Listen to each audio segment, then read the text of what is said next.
রানীর সঙ্গে কেন কাজ করেন না অক্ষয় কুমার? অক্ষয় কুমার এবং রানী মুখার্জি বলিউডের এই দুই তারকা প্রায় 3 দশক সময় পার করে ফেলেছেন। তাদের ক্যারিয়ারের মাঝে গেছে নানা চড়াই এবং উরুতাই, কিন্তু এত বছর একই ইন্ডাস্ট্রিতে থেকেও একসঙ্গে পর্দায় হাজির হননি তারা।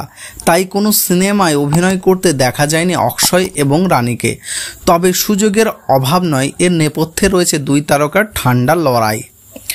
90-এর দশকের গোড়ারিতে বলিউডে পা রেখেছিলেন অক্ষয়। অন্যদিকে বাংলা সিনেমা দিয়ে অভিনয় শুরু করেছিলেন রানী, এবং রানী যখন হিন্দি ছবিতে কাজ করা শুরু করলেন তখন তার কাছে খিলাড়ি কা খিলাড়ি ছবিতে অভিনয়ের প্রস্তাব আসে। রানী প্রথমে এই ছবিতে কাজ করার জন্য রাজি হয়ে গেছিল, কিন্তু পরে অভিনেতার নাম শুনে তিনি পিছিয়ে যান। খিলাড়ি কা খিলাড়ি ছবির অভিনেতা ছিলেন অক্ষয় কুমার। অক্ষয়ের বিপরীতে অভিনয় করতে হবে শুনে নাকি রানী ছবি নির্মাতাদের প্রস্তাব ফিরিয়ে দেন। বলিউড সূত্রের খবর, অক্ষয় তখন বলিপাড়ার নবাগত ছিলেন বলেই নাকি রানী খিলাড়ি কা খিলাড়ি ছবির প্রস্তাব ফিরিয়ে দিয়েছিলেন। রানীর বদলে রবীনা ট্যান্ডেলকে এই চরিত্রে অভিনয়ের প্রস্তাব দেওয়া হয়েছিল। খিলাড়ি কা খিলাড়ি ছবির প্রস্তাব খারিজ করে দেওয়ার 3 বছর পর মুক্তি পায় তনুজা চন্দ্র পরিচালিত সংঘর্ষ ছবিটি।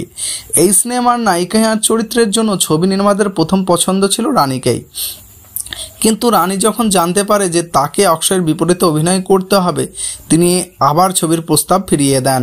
রানীর পরে প্রীতি জিন্টাকে সেই ছবিতে অভিনয়ের প্রস্তাব দেওয়া হয়। প্রীতি সেই ছবিতে কাজ করতে রাজি হন। সংঘর্ষ ছবির মুক্তির পরে আবারও একই ঘটনা পুনরাবৃত্তি হয়। 3 বছর কেটে যাওয়ার পর আওয়ারা পাগল দিওয়ানা ছবি মুক্তি পায়। এই ছবির পরিচালনার দায়িত্বে ছিলেন বিক্রম ভাট। অক্ষয় এই ছবিতে অভিনয় করেন। অক্ষয় পরে জানতে পারেন যে নায়িকার চরিত্রে বিক্রম প্রথমে রানীকে প্রস্তাব দিয়েছিল, কিন্তু রানী নাকি তার প্রস্তাব ফিরিয়ে দেন।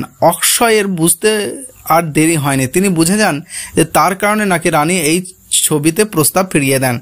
3 বার একই ঘটনা ঘটে যাওয়ার পর অক্ষয় সিদ্ধান্ত নিয়ে ফেলেন যে তিনি রানীর সঙ্গে কোনো ছবিতে অভিনয় করবেন না। সেই সুযোগ পেয়েও যান অভিনেতা। রানী যখন তার ক্যারিয়ারের গণমাধ্যমে, তখন পরপর তার 3টি ছবি ফ্লপ হয়। লাগার চুনারি, লে মেদাগ, থোড়া পিয়ার থোড়া ম্যাজিক এর মতো কয়েকটি ছবি তারকাচরিত্র হলে বক্স অফিসে মুখ থুবড়ে পড়ে।